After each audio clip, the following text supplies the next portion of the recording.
Katie Seifert, speaker and author of Grace Looks Amazing on You. And today's verse is Matthew 5:10 that says, "Blessed are those who are persecuted because of righteousness, for theirs is the kingdom of heaven."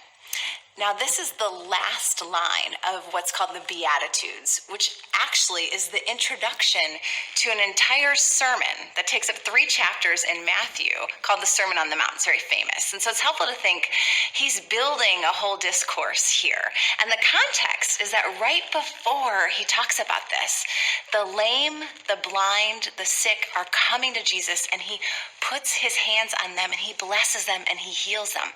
And then he climbs a hill and he talks about the blessed life. Dallas Willard says it's sort of a show and tell moment, if you will, like he showed blessing here and then he's going to teach blessing. So if we're going to talk about the blessed life, the most blessed life is Jesus's life himself. And he shows us that by being persecuted for righteous sake and justice, and that he's enduring suffering, this is where God builds our character and he restores people to himself, which is crazy that the cross is a blessing in the life of Jesus, because through him, he's going to redeem the entire world.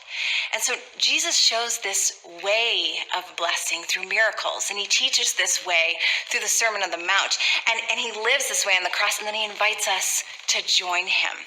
So today, let's really meditate on Jesus's way of blessing and the upside down kingdom.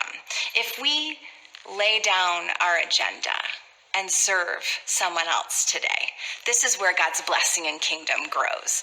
If we trust God with our anxiousness, as the Sermon on the Mount says, this is where God's kingdom and blessing grows. If we choose forgiveness instead of contempt, this is where God's blessing and kingdom grows. And of course, from this verse, if we are oppressed for justice and righteousness' sake, this is where God's blessing and kingdom grows.